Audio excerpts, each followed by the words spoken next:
लो अहिलेसम्म यस्तो पिजै पिज छ यार। 20 minutes later.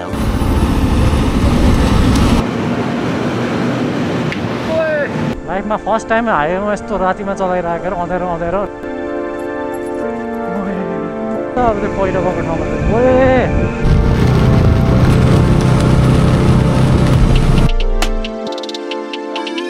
Hello guys welcome back to my channel. ओए मामा।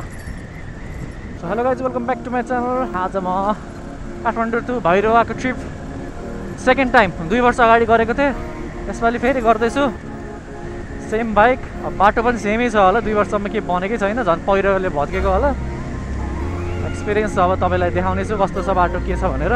यसपालि चाहिँ म डाइरेक्ट जाँदैन, पहिलाको पालि म सिधै डाइरेक्ट गएको थिएँ अनि सिधै डाइरेक्ट जाँदाखेरि मेरो हालत खराब भएको थियो। 12 घन्टाको नन स्टप राइड गरेर मैले डाइरेक्ट गएको थिएँ, 12 घन्टा लाग्यो। यसपालि चाहिँ म चितवनमा हल्का सबक सिकेर चाहिँ चितवनमा रेस्ट लिएर चाहिँ जाने सोचिरहेको छु। पछाडि ब्याग हाल्छु यार मैले, ब्याग फस्छ भने मलाई यस्तो टेन्सन छ, फेरि म राम्रोसित बान्न आउनु मलाई।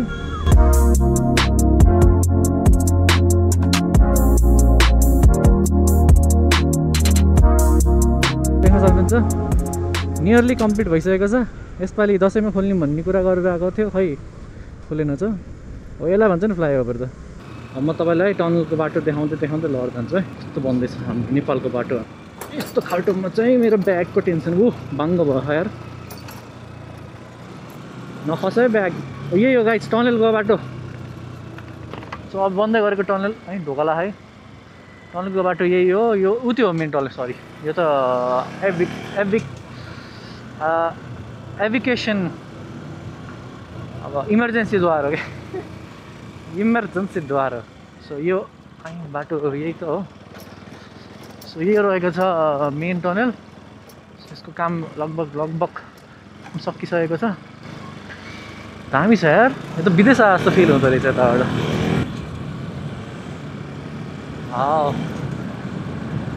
अब यहाँ एउटा बोर्डहरू राखिदिन्छ, स्पिडहरू कति के गर्ने है, इन्फर्मेसनहरू। सेम हो, विदेश कस्तो सिन छ यार। वाह, 9:20 सही बाटो नै गइरहेको रहेछ। मेरो ब्याग छ, बाङ्गो भएछ तर छ। रोक्दै रोक्दै आनन्दले सिन भ्यू हेर्दै जाने हो कि गाइस, तपाईँहरूलाई देखाउँदै देखाउँदै। ल हेर्नुहोस् सिन। गाइस ब्याग चाहिँ पुरा लुज भएको रहेछ भन्नु, मैले हेरिहालेँ।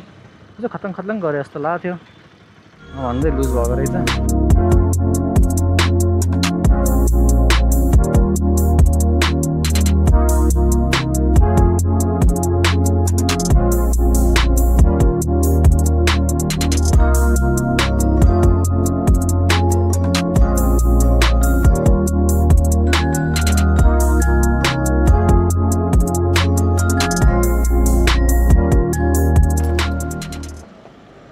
हुन्छ क्या बेला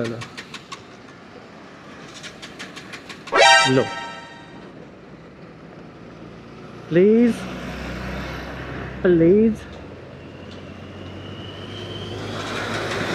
यस एकछिन तर्साइदिएर यार, यस्तो धुलो ठाउँमा अफ भइदिएर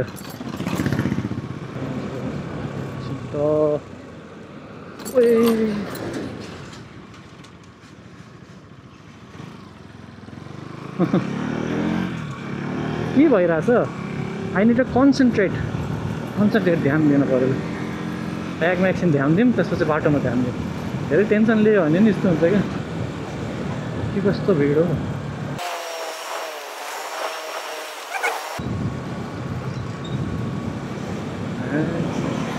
बिचरा यार यसरी हिँड्ने क्या यार गाइस।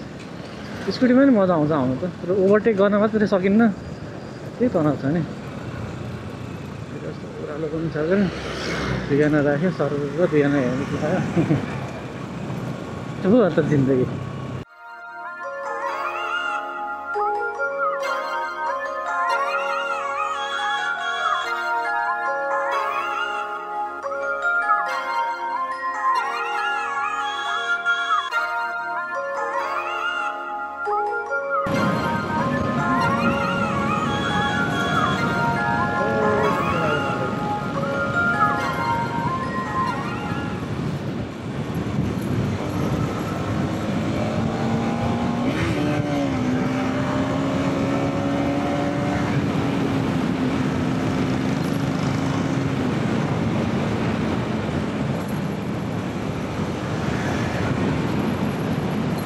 सो फाइनली मुगलिन आइसकेँ। बाइकको हालत देख्न सक्नुहुन्छ, त्यसले धुलो। ब्याग चाहिँ जसो तसो बचेछ, यस्तो कल्टो परेको हल्का बाङ्गो भयो। त्यस्तो यस्तो होइन। अब एकछिन एयरलाइन रेस्ट दिउँ। अब यहाँ 5 बजे ठ्याक्कै 5-1 भयो। अब एकछिन यहाँ खाएर रेस्ट गरेर अब राति नै हुनु लाग्यो। अब अँध्यारै हुन्छ होला म पुग्ने होला। देख्न सक्नुहुन्छ धुलै धुलो, यस्तो धुलो धुलो यतैट। अब यतापट्टि त्यो पहिरो गएको ठाउँ कस्तो छ तपाईँले देखाउनेछु। टन्न भात खाइयो। अब कति बज्यो? 6 बजिसकेछ यार। कति बजी पुग्ने म? चितवन 1 घन्टा लाग्छ होला। अब म्यापमा 1 घन्टा भनेछ। अँध्यारो पनि हिँड्ने हो। ओए पानी पर्ला जस्तो गऱ्यो यार भर्खरै। यो हो पहिरो गएको हो रहेछ। सो म अहिले भर्खरै पहिरो गएको ठाउँमा आएको छु। देख्न सक्नुहुन्छ। ए खतरा रहेछ यार ठाउँ त। गडाङगुडुङ गर्नु थाल्यो त। ए सबै भाग गरेर राख्नु। म पनि भागिदिइहाल्नुपर्छ अब। सो यही रहेको छ है पहिरो गएको ठाउँ। सबै साइडमा हार पन्साइसकेका छन्। अहिले त भागिहाल्नुपर्छ यहाँबाट, खस्न बेला लाग्नु। ए त्यो यो खस्छ भन्ने डराएर होला सबैले भागेको। ए यो देख्न सक्नुहुन्छ। यो त सबै पन्साएको साइडमा। बसको पछाडि पऱ्यो क्या फेरि म अब भइहाल्नुपर्छ यहाँबाट। धुलै धुलो पारिदिन्छ। त्यसमा त्यहाँ क्लियर ग्लासै छैन मेरो।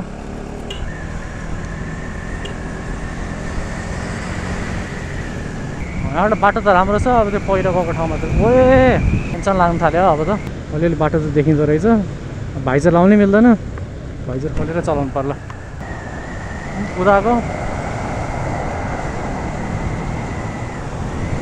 लाइफमा फर्स्ट टाइम हाइवेमा यस्तो रातिमा चलाइरहेको अँध्यारो राति त भएन। ओए एउटा त पानी परेर रहेछ यार। यस्तो कालो बादल। सकियो।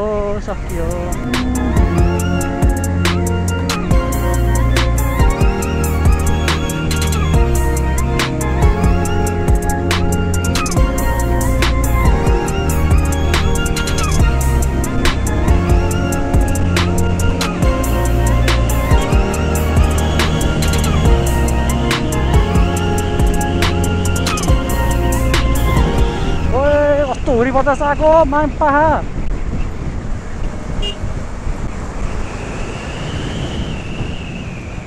बाफ्रे डर लाग्दो रहेछ यार रातिमा चलाउँदाखेरि त। अब हाई बिम बाल्न नमिल्ने। ओए पानी परेछ क्या यता त। अब लो बिम बाल्दाखेरि नदेखिने। अनि त्यसपछि मेरो भाइजर छ फेरि हल्का टिन्टेड टाइपको छ। क्लियर भाइजरै ल्याएन मैले। बाफ्रे आज रुजिनी भइयो जस्तो छ यार।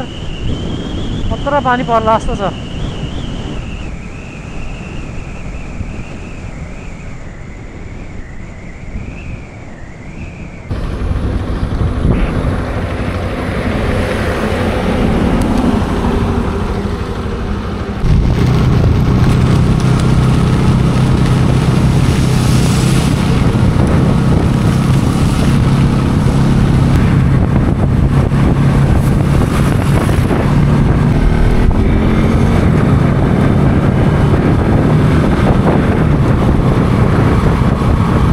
तपाईँ यहाँको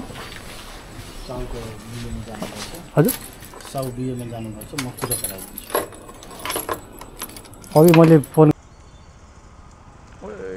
के हो यार स्टार्ट गर्न पाएन। होटलबाट निस्केको छु। एकदमै वर्स्ट होटल रहेछ यार।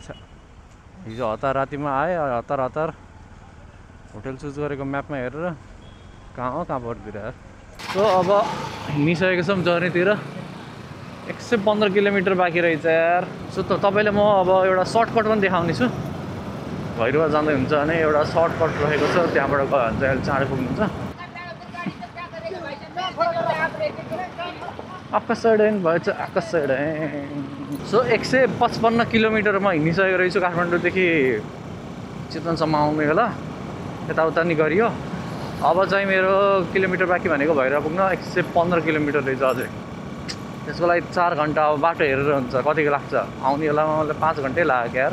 2, 3, 4, 5, 6, 7 बजे पुगेको थिएँ कि म। 5 घन्टा लाग्यो यार। एल्याङ मेल्याङ गरेर नि हो। अब आरामले जाने हो। अब त आउनु लागिसक्यो। बाटो नि खत्तम छ। गाइस अलि इम्प्रेस भयो यार म त। अहिले यस्तो खत्तम थियो बाटो 2 वर्ष लगाएर त अलि एक साइड त राम्रो बनाइसकेको रहेछ चाँडै पुग्छु क्या हो म कति बजे हिँडेँ म 11:45 भइसकेको रहेछ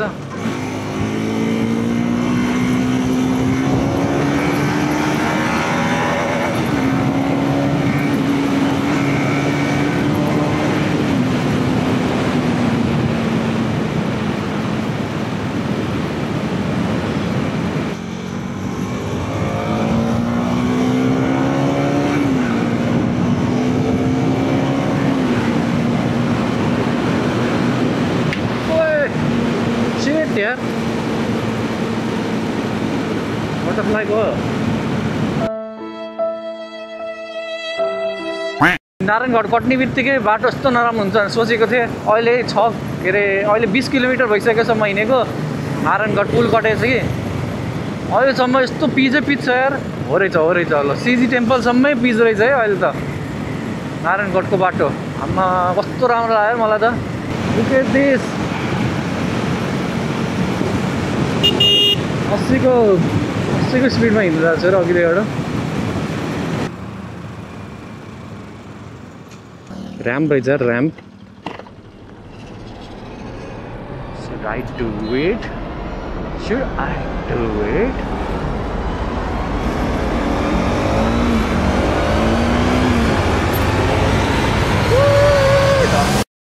My lord, मरिन्छ यहाँ त उडाएर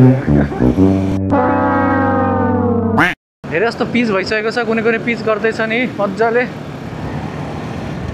लगभग यतापट्टि सम्म हेरे दिएर त बाटो मजाले पिच भइसकेको रहेछ हामी दुखी त बाटो यार कम्प्लिटली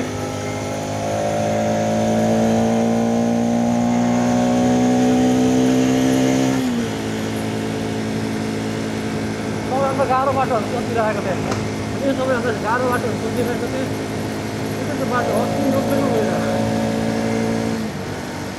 सो मैले नारायणगढबाट 115 किलोमिटरमा स्टार्ट गरेको थिएँ अहिले 202 किलोमिटर भइसक्यो त लुक एट दिस अहिलेसम्म एउटा नराम्रो बिचमा चाहिँ अलिअलि नराम्रो बाटो ट्रक्स हेर पछाडि बिचमा अलिक नराम्रो बाटो थियो तर अहिलेसम्म यस्तै यार बाटो दामी लाग्यो 20 minutes later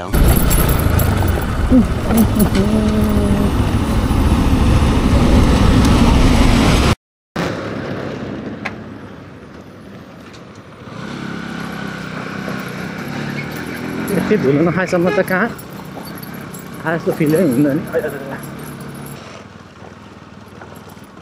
फेरि के हो यस्तो अरू धुलै ठिक थियो यार आयो बुटल सहर देखियो अहिले म भैरवाको भाटपट्टिमा आइसकेको छु हेर्न मेरो हालत सो फाइनल्ली धुलो भएर आइसकेको छ थ्याङ्क यू फाइनल्ली आइयो guys completed finally did it हाम्रो 270 किलोमिटरको journey finally did it Bhairav आइसकेको छु लुम्बिनी गेट once again यसपालि साह्रै रमाइलो पहिलाको पालि अलि हतार केही थाहा थिएन आइयो पहिलाको पालि यत्तिकै आइएको थियो यसपालि झन् रमाइलो भयो बाटो नि धेरै पिच भइसकेको छ फाइनली डिलेट भइरह रहेको छ लुम्बिनी गेट र यतिसम्म हेर्दिन गरेर धेरै थ्याङ्क यू अब लाइक कमेन्ट सब्सक्राइब गर्न नबिर्सिनु होला स्टे ट्युन र सी यू अगेन